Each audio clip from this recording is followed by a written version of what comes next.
Germany अपनी तरफ से मिलिट्री बढ़ा रहा है, ये हेडलाइन इंटरनेशनल है। Why is Germany trying to build Europe's strongest conventional army, और ये विश्व की सबसे बड़ी आर्मी बनाने की तैयारी कर रहा है। देखिए, इतनी सी लाइन के बाद इतना ज्यादा आप लोग सुन चुके हैं कि यूरोप के अंदर आज के जो हालात हैं उनके पास में फिलहाल विकल्प के रूप में सेना बढ़ाना ही है। तो कारण जो है वो तो कहीं ना कहीं आपके दिमाग में समझ में आते ही हैं खबर सुनते ही। अमेरिका है, और ग्रीनलैंड का मसला चल रहा है, नाटो का भविष्य थोड़ा सा गड़बड़ा है, वो चल ही रहा है कि पता नहीं नाटो एग्जिस्ट करेगा भी कि नहीं करेगा। यूरोप को कोई गांठ ही नहीं रहा है, उधर से रशिया धमकाए पड़ा है, इधर से ट्रंप का कोई भरोसा नहीं है, दुनिया उनको समझ नहीं रही है, यूरोप के साथ में हालात बहुत बुरे हो गए हैं। तो इनका सेना बढ़ाना बड़ा ही नेचुरल लगता है। लेकिन जर्मनी का सेना बढ़ाना जो है ना, यूरोपियन यूनियन में सबसे ज्यादा पैसे वाला देश जर्मनी है। जर्मनी का सेना बढ़ाना एक और हिंट देता है, और वो हिंट है कि भाई ये हिटलर के बाद ऐसा हो रहा है। हिटलर जिसने सेकेंड वर्ल्ड वॉर का मतलब ये कहिए कि आगाज कराया था, या सेकेंड वर्ल्ड वॉर जिसके वजह से हुआ था, करोड़ों लोगों की जान जिसकी वजह से गई थी, उस हिटलर ने भी सेना का पागलपन जर्मनी में ही दिखाया था। जर्मनी में ये माना जाता है, और विशेष रूप से यूरोप में ये माना जाता है कि जर्मनी के जो लोग हैं उनमें नस्लीय श्रेष्ठता की भावना होती है। जर्मन्स अपने आप को सबसे उच्च कोटि का व्यक्ति मानते हैं। उनके मन में यह आता है कि अगर ब्रीड्स के आधार पर बात की जाए कि कौन सी नस्ल सबसे बेहतर है, तो बोले जर्मन नस्ल सबसे बेहतर है। इस वजह से जर्मनी की जो जर्मन श्रेष्ठता है साइकोलॉजिकल, वो प्रथम विश्व युद्ध, द्वितीय विश्व युद्ध दोनों का कारण बनी थी। ऐसे में अब ये फिर से सेना बढ़ाने निकल रहे हैं, तो लोगों के दिमाग में चिंता वही आ रही है, कहीं यार ये फिर से इंडिकेशन तो नहीं है। दो बार तो ये दो वर्ल्ड कप, आज वर्ल्ड कप बोल रहा हूं, वर्ल्ड वॉर अब तक दो बार तो ये करा चुके हैं। अब इनके द्वारा फिर से सेना बढ़ाया जाना कहीं तीसरे वर्ल्ड वॉर की पहचान तो नहीं है। आप कहेंगे भाई साहब इनसे तो नहीं लगता।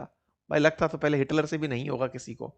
नाम है चांसलर मर्ज, जो हाल ही में भारत की यात्रा पर आए थे, और जब भारत की यात्रा पर आए थे तब ये अपनी तरफ से हिंट भी देकर गए थे। इस बीच में ये अपनी यात्राओं में पूरी तरह से विश्व कहीं ना कहीं अमेरिका के खिलाफत तैयारी कर रहा है। चाहे कार्नी की यात्राएं हों, इनकी यात्राएं हों, सब तरह से विश्व की जो तैयारियां हैं वो अमेरिका को एज ए होल अपना दुश्मन मानकर चल रही हैं कि अमेरिका इस समय ट्रस्टवर्दी देश नहीं बचा। ट्रस्टवर्दी नहीं बचा का मतलब यह है कि अमेरिका अपने हितों के लिए किसी भी देश के ऊपर कभी भी कोई भी एक्शन ले सकता है, और वो उसने किया भी। ग्रीनलैंड के मामले पर 8 यूरोपियन देशों पर एक साथ ट्रेड की धमकी दे डाली कि मैं तुम्हारे ऊपर 10% टैरिफ लगा दूंगा। ये तो अच्छा हुआ कि फिर यूरोपियन यूनियन एक साथ ट्रेड बजूका ले आई कि भाई सुनो, अगर तुमने 10 पर लगाया, 8 पर लगाया, तो 27 की 27 तुम्हारा बायकॉट कर देंगे। तो वो सब यूनाइट होकर के एक साथ जब बोलने लगे तो ट्रंप को पीछे हटना पड़ा। वो सब चलता रहा, लेकिन अल्टीमेटली सेना का विकल्प तो सेना ही हो सकती है। अमेरिका अगर दुनिया में सबसे श्रेष्ठ सेना रखने का दावा करता है, तो भाई इसके सामने लड़ने वालों को भी तो सेना की जरूरत पड़ेगी। तो जो सेना की जरूरत पड़ेगी, इसके लिए अब जर्मनी निकल कर आने की तैयारी कर रहा है। साथियों, जर्मनी की तरह जब हम बातें करने लगे हैं, जर्मनी के बारे में बात करने लगे, तो आज की प्रासंगिकता को समझने के लिए थोड़ा सा इतिहास दर्शन जरूरी है। इसलिए मैंने हल्का सा आप लोगों को विश्व इतिहास बताने के बारे में सोचा है। हल्का सा इसलिए ताकि आप लोग ये समझ पाएं कि प्रथम विश्व युद्ध में भी जर्मनी की हट, द्वितीय विश्व युद्ध में भी जर्मनी की हट, और अब थर्ड की तरफ का इंडिकेशन तो ये नहीं बन जाएगी। ठीक है, हिटलर की कहानी डिटेल में हम कभी भी और डिस्कस कर लेंगे। फिलहाल के लिए वर्ल्ड वॉर 1 और वर्ल्ड वॉर 2 की हल्की सी एक जानकारी ले लीजिए। और जानकारी ये है, मतलब जब भी आप उठाकर ढूंढेंगे कि प्रथम विश्व युद्ध क्यों हुआ, तो उसके तात्कालिक कारणों में पता चलता है कि ऑस्ट्रो हंगेरियन युवराज थे जिनका नाम था आर्कड्यूक फ्रांज फर्डिनेंड, उनकी हत्या हो गई थी। उनकी और उनकी पत्नी की हत्या हो गई थी, और उसके बाद में ऑस्ट्रो हंगेरियन जो साम्राज्य है वो, क्योंकि उनका प्रिंस था, उनके प्रिंस की मृत्यु हुई थी, तो जिसने मारा उनके ऊपर सर्बिया के ऊपर डाउट था, तो सर्बिया के खिलाफ उन्होंने युद्ध की घोषणा कर दी थी। बस यहां से पार्टी बनती चली गई। सर्बिया के समर्थन में रूस उतर कर आ गया, ऑस्ट्रो हंगेरियन के सहयोग के कारण जर्मनी साथ में उतर आया कि चलो हम तुम्हारे साथ युद्ध रखेंगे। ये दोनों आपस में क्यों लड़े, इसके पीछे का पूरा एक विश्व इतिहास है। कभी वर्ल्ड वॉर 1 के बारे में आपको डिटेल में एक सेशन और शेयर कर देंगे। लेकिन हाँ, इस तरह से एक क्षेत्रीय संघर्ष में बहुत सारे देश आपस में जुड़ते हुए चले गए और आपस में लड़ते चले गए। उन लड़ते लड़ते 4 साल 3 महीने और 14 दिन में 1.5 से 2 करोड़ लोगों की जानें चली गई। ये जो आप दृश्य देख रहे हैं, सोचकर देखिए कि ये जितने भी नीले दिख रहे हैं, ये एक तरफ थे, और ये जितने भी नारंगी दिख रहे हैं, ये एक तरफ थे। हम नीलों वाली तरफ थे। मतलब हम उस गुट में थे जो बड़ा गुट था। कौन सा बड़ा गुट था? मित्र राष्ट्रों का गुट था। बोले साहब हम तो तब गुलाम थे। हाँ, तो हम जब गुलाम थे तब हम ब्रिटेन की तरफ से लड़ते थे। ब्रिटेन में सेना की तो वैसे ही कमी थी, वो तो हम जैसे लोगों को जिनको उपनिवेश बना के रखा था उन्हें ले जाता था। चाहे भारत हो, ऑस्ट्रेलिया हो, कनाडा, लंका, मिस्र, न्यूजीलैंड, साउथ अफ्रीका, यहां से सेनाएं जाती थी उसके पास। तो अब एक तरफ तो इतने सारे देश, और एक तरफ सेंट्रल पावर में जर्मनी, ऑस्ट्रिया हंगरी, ऑटोमन साम्राज्य जिसमें तुर्की और बुल्गारिया ये देश शामिल थे। इतने से वर्सेस इतने सारे देश, हारना स्वाभाविक था। हार भी गए, हार गए। और हारने के बाद में लेकिन इन लोगों ने इवन युद्ध के दौरान ही, जर्मनी जो कि यहां पर सबसे ज्यादा लीड कर रहा था, वो बहुत सी चीजें करता चला जा रहा था प्रथम विश्व युद्ध के दौरान। कहते हैं कि विश्व युद्ध को पढ़ने से, जब आप तैयारी करें सिविल सर्विसेज की, यूपीएससी की या स्टेट पीसीएस की, जब वर्ल्ड वॉर पढ़ाया जाता है तो कहा जाता है कि वर्ल्ड वॉर तो सब लोग चर्चा करते हैं कौन किससे लड़ा, लेकिन वर्ल्ड वॉर के दौरान जो खोज हुई, जो इन्वेंशंस हुए, उनका जिक्र भी अलग से क्वेश्चन बना के पूछा जाता है कि बताइए प्रथम विश्व युद्ध के दौरान साइंस के क्षेत्र में क्या तरक्की हुई, कल्चर में क्या तरक्की हुई, कल्चर में क्या परिवर्तन आया, सांस्कृतिक रूप से क्या परिवर्तन आया, सांस्कृतिक नवचेतना कैसे आई, वो सारी बातें डिस्कस की जाती हैं। प्रथम विश्व युद्ध के दौरान जर्मनी में बहुत तेजी से साइंस में प्रयोग हो रहे थे, जिसमें से सबमरीन्स का बनाना हो और बहुत सारे ऐसे वेपन्स का बनाना हो, बायोलॉजिकल गैसेस, केमिकल गैसेस, इनके बारे में काम करना हो, वेपन्स बनाना हो, ये सारे काम चल रहे थे। धीरे धीरे अमेरिका को लाने का कुल मिलाकर प्रयास किया जा रहा था जर्मनी के द्वारा। ठीक है, 1917 में जर्मनी ने मैक्सिको से कहा, जो उसकी पड़ोसी था, कि तुम अमेरिका के खिलाफ काहे नहीं लड़ लेते हो। एक गुप्त टेलीग्राम था जो मिल गया, अमेरिका ने डिकोड कर लिया कि ये भड़काने में प्रयास कर रहा है आपस में दो देशों को। फिर अमेरिका भी कूद पड़ता है। अमेरिका 1917 तक युद्ध में शामिल नहीं था, वो व्यापारी था उस समय भी, कि लड़ो मैं तो सामान बेचूंगा। असल में अमेरिकी लोग थे कौन? थे तो यूरोपियंस ही ना, जो जाकर बस गए थे स्पेन से, फ्रांस से, ब्रिटेन से जाकर कभी बस गए थे। तो ये लोग पहले व्यापार ही कर रहे थे। 1917 में जैसे ही ये शामिल होते हैं, युद्ध निर्णायक हो जाता है, जर्मनी हार जाता है। प्रथम विश्व युद्ध में जब जर्मनी हारता है तो उस पर बहुत सारी पाबंदियां लगाई जाती हैं कि तुम बेटा अब यहां से आगे कुछ नहीं कर पाओगे, इनका बहुत कुछ छीन लिया जाता है और तय किया जाता है कि दुनिया अब दोबारा युद्ध ना लड़े। इसके लिए लीग ऑफ नेशन, जैसे उस आजकल यूएन है ना, प्रथम विश्व युद्ध के बाद में लीग ऑफ नेशन नाम की एक संस्था बनाई गई जो शांति स्थापित करेगी। एक संधि करी गई जिसका नाम वर्साई की संधि था, जिसमें कि एक अपने आप में जर्मनी के ऊपर इतनी सारी पेनल्टी लाद दी गई, उससे बहुत सारा पैसा मुआवजे के रूप में मांगा गया। मतलब हालत खराब कर दी गई जर्मनी की कि बेटा तुम अब कर्जा ही चुकाते रहो, तुम्हारे कारण दुनिया को युद्ध देखना पड़ा है। तीसरा जो सोवियत रूस था, जो कि युद्ध लड़ा था जर्मनी से, उसके अंदर जो राजा का शासन था वो पलट गया।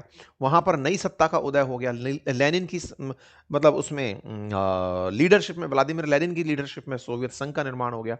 दुनिया में काफी सारे परिवर्तन हुए, लेकिन सबसे बड़ा जो सेटबैक था वो जर्मनी पर था। इनके ऊपर इतना पैसा लाद दिया गया, शुल्क लाद दिया गया, पेनल्टी लाद दी गई कि तुम चुकाते ही थक जाओगे। अब सोचो, जो देश 1918 में इतना पेनलाइज हुआ हो, उसमें इस बात का गुस्सा हो गया हो कि बेटा तुमको पैसा तो देंगे हम, लेकिन बदला भी लेंगे। बस वो जो बदला है ना, उसने द्वितीय विश्व युद्ध को मात्र 20 साल में ही करा दिया। इस दौरान कई राजवंश खत्म हुए, जंग के बाद कई नई देश बनकर भी आए। उन सबसे ऊपर सेकेंड वर्ल्ड वॉर भी कहीं ना कहीं फर्स्ट वर्ल्ड वॉर में छिपा था। फर्स्ट वर्ल्ड वॉर में जर्मनी पर जो पेनल्टी लगाई गई थी, जो वर्साई संधि के माध्यम से लगाई गई थी, उससे जर्मनी के लोगों के अंदर एक असंतोष पैदा हो गया। इसके पीछे की बहुत सारी कहानियां देखिए। जब हम यूपीएससी की तैयारी करते हैं या फिर किसी भी सिविल सर्विसेज एग्जाम की तैयारी करते हैं, तो विश्व इतिहास अपने आप में बड़ा पोर्शन कवर करता है। मैं बहुत सुपरफिशियल आपको बता रहा हूं। जर्मनी के अंदर एक असंतोष पैदा यह हुआ था कि जो यहाँ के यहूदी थे, उन्होंने जर्मन सरकार का सहायता नहीं करी प्रथम विश्व युद्ध में। वो इसलिए हार गए। यहूदी बहुत ही साइंस वाले लोग थे, व्यापारी तरह के लोग थे, और उनके खिलाफ मतलब वो कहीं ना कहीं एक अलग राष्ट्र की जो उनको थॉट दी गई थी उसके साथ चल पड़े थे कि तुम युद्ध में बाहर निकलोगे। ब्रिटेन ने उनको यह समझा दिया था कि चिंता मत करो, बेल्फोर डिक्लेरेशन के माध्यम से, कि तुमको हम एक नया देश दे देंगे, तुम तो अंदर बैठे रहो, बस युद्ध मत लड़ो, तुम इनका साथ मत दो, जर्मनी की इस समय की जो सरकार लड़ रही है इसका साथ मत दो। तो कहते हैं कि द्वितीय विश्व युद्ध के दौरान या फिर उसके प्रमुख कारणों में, जब जर्मनी बहुत ज्यादा गुस्से में रहा, या कि ये हिटलर के अंदर जो नफरत थी यहूदियों के प्रति, वो इस बात पे थी कि हमारे अपने लोगों ने हमारे देश का साथ नहीं दिया, इसलिए हम युद्ध हार गए। तो इसने फिर क्या किया, प्रथम विश्व युद्ध खत्म होने के बाद में एक प्रमुख कारणों में से एक कारण यह है कि इसने फिर अपने ही देश में लोगों को एकीकृत करना शुरू किया। देश के अंदर एक तो गुस्सा था ही कि इतनी पेनल्टी हम पर आ गई है, हम युद्ध हार गए हैं, इसकी शर्म भी थी। लेकिन कहीं ना कहीं इस बात का दर्द भी था कि यार हम हारते नहीं अगर ऐसा नहीं होता तो। बस यहीं से उदय होता है हिटलर नाम के व्यक्ति का, जो लोगों के अंदर एक प्रकार से इस बात की जागरण फैलाता है, जागरूकता फैलाता है कि भाई प्रथम विश्व युद्ध से द्वितीय विश्व युद्ध करने की जो नौबत है वो क्यों आएगी, क्योंकि हमें जर्मनी का खोया हुआ सम्मान वापस लाना है। यह आदमी अपने बहुत ही करिश्माई व्यक्तित्व के लिए जाना जाता था। इसकी बातों में इतनी कन्विंसिंग पावर होती थी कि बड़ी संख्या में लोग ये जो कहता था वो मानते थे। मतलब शुरुआत में जो व्यक्ति चांसलर से, राष्ट्रपति से शुरू हुआ, इसने अपने आप को फ्यूरर घोषित कर दिया, सम्राट घोषित कर दिया, स्कूलों में खुद की पूजा करवा दिया कि तुम सब लोग मुझे पूजो, मैं जो कह रहा हूं वैसा करो। लोग इसको एक तरीके से मानना शुरू कर दिया कि तुम ही हो जो कुछ हो। जर्मनी में इसके प्रति मतलब एक प्रकार के है ना, इसने दीवानगी सी पैदा कर दी थी और कहा था कि नस्लीय श्रेष्ठता जो जर्मन्स की है वो सर्वश्रेष्ठ है, बस उसी को मानो। नाजी विचारधारा में ये मानकर चलो कि आर्य जो हैं वो श्रेष्ठ हैं और जो यहूदी हैं वो परजीवी हैं, इनका तो होना ही नहीं चाहिए, इनको हटा दिया जाना चाहिए। यहीं से होलोकॉस्ट का नींव धरा था, यानी कि हिटलर के कहने पर यहूदियों को, लगभग 60 लाख यहूदी मारे गए, होलोकॉस्ट कर दिया गया, उनको बुरी तरह से खत्म कर दिया गया। और अपनी ही सोच की तरह से इटली के अंदर एक मुसोलिनी नाम का वो आया हुआ था, तानाशाह आया हुआ था। ये दोनों लोग मिलकर के असल मायने में अपने अपने नुकसानों की पूर्ति करने निकल पड़े। तो जर्मनी ने सबसे पहले जो वर्साई की संधि में इसके ऊपर पेनल्टीज लगाई गई थी वो देना बंद किया कि नहीं दे रहे। और जिन जगह पर इनका कब्जा हुआ था या दूसरे देश लूट लिए थे इनका जगह, उन सभी जगहों को इन्होंने वापस लेना शुरू किया। वापस लेना शुरू किया तो स्वाभाविक है कि यह कहीं ना कहीं युद्ध का कारण बनेगा और यहीं से सेकेंड वर्ल्ड वॉर का कारण बनना शुरू हुआ। 1939 से 45 के बीच में सेकेंड वर्ल्ड वॉर की नींव रखी जा चुकी थी। और सेकेंड वर्ल्ड वॉर जब चलना शुरू हुआ तो ब्रिटेन अपनी तरफ से बहुत सी जगहों को रिक्लेम करना शुरू कर दिया। जर्मनी वापस से रिक्लेम करना शुरू कर दिया। धीरे धीरे दोनों तरफ से खेमे बनते चले गए। एक तरफ जर्मनी आक्रामक हो रखा है, उधर से जो दूसरे देश हैं वो आक्रामक हो रखे हैं। कुल मिलाकर के दो गुट बन चुके थे। एक तरफ थे जर्मनी, जापान और इटली, और एक तरफ थे allied group, USA, USSR, Britain, France. यहां पर कौन किसके साथ कैसे आया, क्या इसके पीछे की कहानी रही, इसके पीछे का एक लंबा इतिहास है। अगेन मैं बोल रहा हूं कि वो बताएंगे कभी डिटेल में। वर्ल्ड वॉर अपने आप में एक अलग कहानी है, लेकिन हाँ बस इतना सा जान लीजिए कि यहां पे जर्मनी ने मात्र 20 साल में द्वितीय विश्व युद्ध लड़ लिया था। कहते हैं कि इतना ज्यादा आक्रामक तरीके से आगे बढ़ रहा था कि जर्मनी की ताकत के चलते ही आज ब्रिटेन और फ्रांस खाली हैं, कंगाल हैं। आज उनके पास अगर कुछ नहीं है तो उसके पीछे का कारण है जर्मनी ने उनको इतना खोखला कर दिया। कहते हैं कि दुनिया के बहुत से देश जो उपनिवेशवाद से आजाद हुए, गुलामी से बाहर निकल कर आए, उनके बाहर आने के पीछे का बड़ा कारण यह है कि जर्मनी ने उन्हें इतना नुकसान पहुंचाया कि वो दूसरे देशों पर शासन करने लायक नहीं बचे। उनके पास संसाधन खत्म हो गए, फोर्सेस की ताकत खत्म हो गई। बोले एक साथ, जैसे हम अपने देश की आजादी की बात बोलते हैं कि भारत 1947 में आजाद हुआ, तो भारत आजाद हुआ, लेकिन दुनिया के एक साथ इतने सारे राष्ट्र उसी समय पर आजाद क्यों हुए? मतलब हर देश के अंदर आजादी की मांग थी, समझ में आता है। एक साथ उसी समय में, मतलब 45 से लेकर 50 के बीच में अधिकांश देश आजाद हो जाते हैं सेकेंड वर्ल्ड वॉर के खत्म होने के बाद। बोले क्यों? क्योंकि उस समय जर्मनी ने खोखला कर दिया इन देशों को, और इन्हीं की खोखलेपन को अमेरिका ने बुना लिया। क्योंकि अमेरिका युद्ध में सबसे एंड में एंट्री करता था कि भाई अब मैं आ रहा हूं, और वहीं पर जब उसने परमाणु बम गिराया जापान के ऊपर, तब से ही युद्ध खत्म हुआ था। तो कुल मिलाकर के अमेरिका की भूमिका का बड़ा होना, इन देशों का खाली होना, ये सब जर्मनी का दुनिया को दिया हुआ है। खैर, कट टू द पॉइंट, आज की बात पर हम पहुंचते हैं। इसके बाद में फिर जर्मनी दोबारा जब हारा तो फिर जर्मनी के दो भाग बना दिए गए, पश्चिमी जर्मनी, पूर्वी जर्मनी।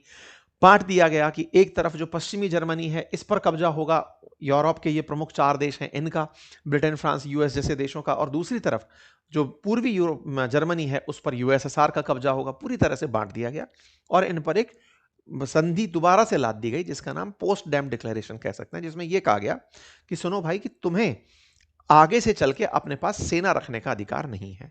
जर्मनी को फिर से बांधते हुए यह कहा गया कि अगर तुम आगे बढ़ना चाहते हो तो अपनी सेना को कभी भी 3,70,000 से ज्यादा नहीं करोगे, ग्राउंड फोर्स 3.25 लाख से ज्यादा नहीं रखोगे, कभी भी न्यूक्लियर वेपन नहीं बनाओगे, न्यूक्लियर फ्री जोन में रहोगे। ये सारी की सारी पाबंदियां फिर से लाद दी गई ताकि जर्मनी तीसरे विश्व युद्ध की तैयारी ना करे। तो जिस देश का इतिहास ऐसा रहा हो, अब वो अचानक ये बोल दे, क्योंकि और उसने सेना घटाई थी 5 लाख से घटाते हुए आज 1.25 लाख सेना है जर्मनी के पास। लेकिन जिस देश ने इतने दिन तक शांति बनाई हो और वो पूरी तरह से ऐसा बन गया हो कि आपको आज जापान और जर्मनी को देख करके तो लगता ही नहीं है कि ये विश्व युद्ध के अंदर लड़े थे। ये दोनों इतने पलट गए हैं। जापान तो मतलब आजकल लोग कहते हैं कि इनसे सीखो कि जीते कैसे हैं, मतलब उनकी विधाएं लोग चर्चा में लेकर आते हैं कि इकिगाई टेक्निक सीखो, ये कैसे जीते हैं। तो इन्होंने कुल मिलाकर के जिस तरह के हालात पैदा कर दिए, वो हालात परिवर्तन के थे और ये बदलते चले गए कि ठीक है भाई, अब दुनिया शांति की तरफ बढ़ रही है, हम भी बढ़ेंगे। लेकिन अचानक आप ये न्यूज़ सुनते हो कि ये कह रहा है कि अब मैं यूरोप की सर्वश्रेष्ठ सेना बनाऊंगा। तो भाई इनके पास तो न्यूक्लियर बम भी नहीं है, फ्रांस के पास है और ब्रिटेन के पास है। अगर जर्मनी कह रहा है कि श्रेष्ठ सेना बनाऊंगा, तो क्या इनके दिमाग में भी न्यूक्लियर बम की थॉट तो नहीं चल रही है?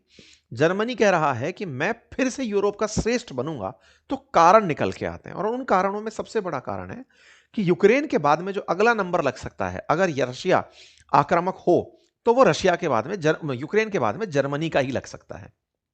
अगर आप ध्यान से देखें तो ये माना जाता है कि यूक्रेन के बाद में रशिया का नेक्स्ट टारगेट पोलैंड के बाद में खाने का जर्मनी बचता है। मतलब ये दूर के कयास है, लेकिन हाँ, यूरोप में तो डर ही बहुत बड़ी बात होती है। तो कहा जाता है कि जर्मनी नेक्स्ट टारगेट रशिया का हो सकता है, क्योंकि इसने गैस वैस लेने से मना कर दी थी और ये दोनों लोग दुनिया पर अलग अपने अपने तरीके से, ये यूक्रेन को खत्म किए पड़ा है और वो दूसरी तरफ से वेनेजुएला पर कब्जा किए पड़े हैं। तो दोनों ने बांट रखा है कि हम अपने अपने हितों की बात करेंगे। तो बोले हमें अपने हित की बात करनी होगी। ये दो देश तो थे ही नहीं, विश्व युद्ध के कारक तो हम थे। दूसरा क्या है ना कहीं इस समय पर नाटो के साथ में खेला चल रहा है। नाटो का लगभग 70% बजट यूएस देता है। जर्मनी जैसे देश जो हैं वो बहुत कम 4-5% बजट देते हैं। ऐसे में इन सबका मानना यह है कि जब यूएस का सब कुछ है, तो कल को यूएस हमारे खिलाफ भी कोई ना कोई एक्शन ले सकता है, जो कि ट्रंप ने करके दिखाई दिया था। इन सामने सबको सामने बिठा करके बड़ा ही ह्यूमिलेटिंग तरीके से इनको फील कराया था कि तुम लोग तो कुछ हो ही नहीं। ऐसे में ग्रीनलैंड के ऊपर भी अगर कब्जे की बात हो, जो कि सिंबॉलिक है, कल को ग्रीनलैंड पर कब्जा करके अगर अमेरिका बैठता है, तो उसको ग्रीनलैंड से ज्यादा तो यूरोप की नाक तोड़नी है ना, कि तुम कुछ हो ही नहीं मेरे आगे। तो एक प्रकार से यूरोप को खुद की खुददारी जीनी है। और जो आपने सुना भी होगा, यूरोप के लीडर्स आजकल ये बोल ही रहे हैं कि हमें यूरोप की एक सेना बनाने की जरूरत है ना। ये सब तरह के बयान है जो आप सुनने भी लग गए होंगे। मतलब लोगों का मानना यह है कि कहीं ना कहीं भविष्य में जो हमले हैं ना वो हो सकते हैं और रूस 2029 तक नाटो पर हमला कर सकता है। तो ऐसे में नाटो पर अगर हमला हो, तो फिर लड़ेगा कौन? तो ऐसे में ये दोनों तो आपस में झगड़ लिए। फ्रांस के साथ में अमेरिका जिस तरह की टसल कर रहा है, तो कहीं ना कहीं सभी टसल एक ही तरफ जा रही है कि अमेरिका ना पड़ोसियों का है, ना यूरोपियंस का है, ना नाटो अलाइज का है। तो फिर इन्हें अपना संभालना पड़ेगा कि भाई सुनो, दुनिया भर के देश कह रहे हैं कि हमें अपनी ज्वाइंट फोर्स बनानी चाहिए, तो बना लेनी चाहिए। यूरोप के अंदर अगर सबसे ज्यादा सेना अगर किसी के पास है तो वो फ्रांस है, उसके बाद पोलैंड है, फिर जर्मनी है, फिर ब्रिटेन है, फिर इटली है। तो ऐसे में जर्मनी श्रेष्ठ सेना बनाने की अगर बात करता है, तो फ्रांस की जितनी सेना है उससे भी ज्यादा सैनिक जर्मनी में लिए जाएंगे। कहा जा रहा है 2.5 लाख रुपए महीने तनख्वाह ऑफर की जा रही है सैनिकों को सेना में शामिल होने के लिए। लोगों को फिर से सेना में शामिल होने के लिए उकसाया जा रहा है। 90% जर्मन्स का भी यही मानना है कि यह तरीका है, क्योंकि नाटो पर विश्वास नहीं बचा और धीरे धीरे अमेरिका से विश्वास लोगों का उतर रहा है। तो जर्मनी इसी कारण से अब वेपन परचेज करने निकल पड़ा है, सेना को मॉडर्नाइज करने में निकल पड़ा है। कारण उसका रूस हो या अमेरिका, कुल मिलाकर फिर से युद्ध के दौर शुरू हो चुके हैं। युद्ध का दौर जब शुरू होता है तो हथियारों की होड़ मचना शुरू हो जाती है, और जब हथियारों की होड़ मचती है तो फिर परिणाम आपकी तरफ युद्धों में ही बढ़ता है। तो क्या वर्ल्ड वॉर 3 लोड हो रहा है? क्या आपको ऐसा लगता है? कमेंट बॉक्स में जरूर बताइएगा। चैनल पर नए हैं, सब्सक्राइब कर लीजिए। हमारे एप्लीकेशन अपनी पाठशाला पर जाकर अगर आप चाहें तो पूरा इतिहास पढ़ सकते हैं। आधुनिक भारत का इतिहास है, अर्थव्यवस्था, भूगोल, पॉलिटी, हिंदी इंग्लिश दोनों कंटेंट उपलब्ध हैं। प्रॉपर टेस्ट सीरीज हैं, सब कुछ तरीके से आपके सामने कोर्सेज उपलब्ध हैं। घर बैठे अगर आप हमारा कंटेंट मंगाना चाहते हैं तो अपनी पाठशाला ऐप पर जाइए और कोर्स ऑर्डर कर लीजिए। बहुत बहुत धन्यवाद।